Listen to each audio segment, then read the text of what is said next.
আসসালামু আলাইকুম প্রিয় দর্শক, আমন্ত্রণ দৈনিক আর নিউজের প্রতিদিনের সংবাদ আয়োজনে। আপনাদের সাথে আছি আমি রাত্রি একটা দীপ্তি। পহেলা সেপ্টেম্বর একটি পরিবর্তিত রাজনৈতিক প্রেক্ষাপট। সেনা ব্যারাকের সৃষ্টি হলেও দলটি শুরু থেকেই ছিল হ্যামিলনের বাঁশিওয়ালার ভূমিকায়।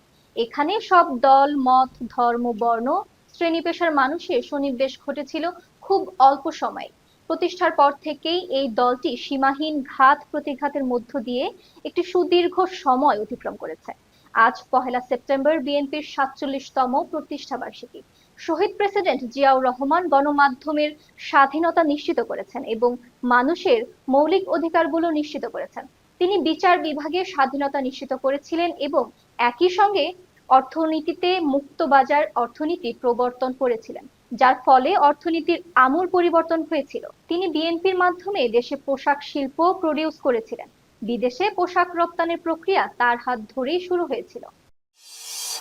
বিএনপি চেয়ারপারসন খালেদা জিয়া কারাবন্দী হওয়ার পর চরম প্রতিকূল পরিস্থিতিতে ভারপ্রাপ্ত চেয়ারম্যান হিসেবে দলের মূল নেতৃত্বে আসেন তারেক রহমান।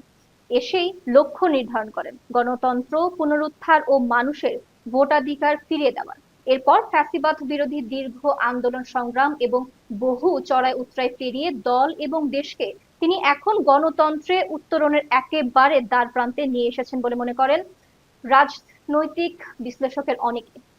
বিএনপির এখন মূল লক্ষ্য আগামী জাতীয় নির্বাচন।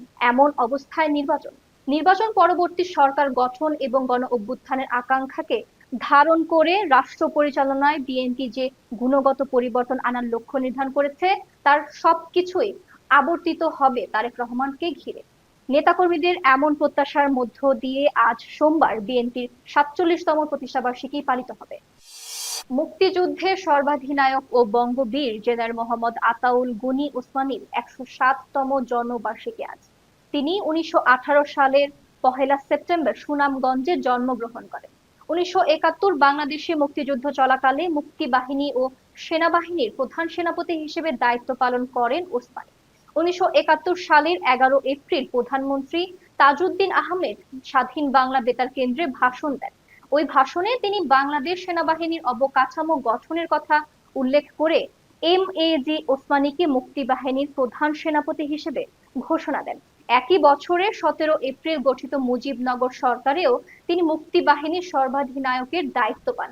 তার পরিকল্পনায় গোটা দেশকে ১১টি সেক্টরে ভাগ করে মুক্তিযুদ্ধ পরিচালনা করা হয়। চীন সফর শেষে দেশে ফিরেছেন জাতীয় নাগরিক পার্টি এনসিপির নাহিদ ইসলাম, সার্জিস আলম সহ অন্যরা। দেশে ফিরেই বিমানবন্দর থেকে সরাসরি ঢাকা মেডিকেল কলেজ হাসপাতালে যান তারা। নাহিদ ইসলাম চিকিৎসকদের কাছ থেকে নূরের সার্বিক অবস্থার খোঁজ নেন। গণ অধিকার পরিষদের সভাপতি নুরুল হক নূরের সঙ্গে কথা হয় তার। নাহিদ তার দ্রুত সুস্থতা কামনা করেন।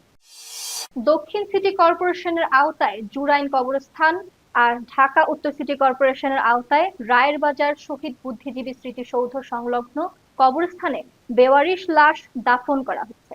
ঢাকা দক্ষিণ সিটি কর্পোরেশন বলছে, জুরাইন কবরস্থানে মাসে মোট বেওয়ারিশ লাশের ১/৩ দাফন হবে। আর উত্তর সিটি কর্পোরেশন বলছে, উত্তরের শতভাগ লাশ রায়ের বাজারের কবরস্থানে দাফন হলেও দক্ষিণের কোনো লাশ এখানে দাফন করা যাবে না। এই টানাটানিতে হাসপাতালের মর্গগুলোতে লাশ জমে যাচ্ছে। বেওয়ারিশ লাশ দাফনের দায়িত্বপ্রাপ্ত একমাত্র বেসরকারি সংস্থা আঞ্জুমান মফিদুল ইসলাম ২ সিটি কর্পোরেশনে চিঠি চালাচালি করে এ সমস্যার স্থায়ী সমাধানের চেষ্টা চালাচ্ছে। সংস্কার ও জাতীয় নির্বাচন প্রশ্নে রাজনৈতিক দলগুলোর মতো ভিন্নতা কাটছে না। রোববার অন্তর্বর্তী সরকারের প্রধান উপদেষ্টা অধ্যাপক মোহাম্মদ ইউনূসের সঙ্গে বৈঠকেও নিজেদের আগের অবস্থানই তুলে ধরেছেন বিএনপি, জামায়াতে ইসলামী ও জাতীয় নাগরিক পার্টি এনসিপি। তবে প্রধান উপদেষ্টা স্পষ্ট করে বলেছেন, ফেব্রুয়ারির প্রথমার্ধেই নির্বাচন অনুষ্ঠিত হবে। নির্বাচন ছাড়া কোনো বিকল্প নেই।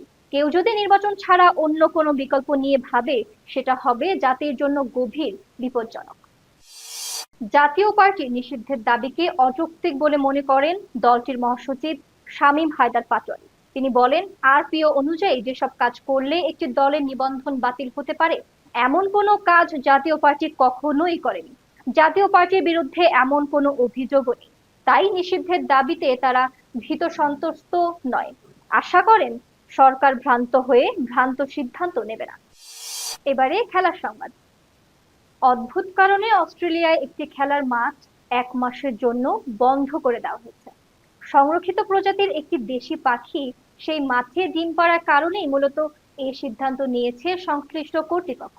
ইয়াহু নিউজের বরাতে ব্রিটিশ সংবাদ মাধ্যম ডেইলি মেইল জানিয়েছে, গত সপ্তাহে ক্যানবেরা থেকে 20 মিনিট দূরত্বে জেরাবম্বেরা রিজিওনাল স্পোর্টস কমপ্লেক্সে ফুটবল খেলতে গিয়ে খেলোয়াড়রা জানতে পারেন মাঠের একদম মাঝখানে এক প্লোভার পাখি ডিম দিয়েছে। এর ফলে তাদের ম্যাচ সরিয়ে নেওয়া হয় আরেকটি মাঠে। পরবর্তী সংবাদ দেখার আমন্ত্রণ জানিয়ে শেষ করছি এখনকার সংবাদ আয়োজন। দৈনিক আর নিউজের সাথে থাকার জন্য ধন্যবাদ।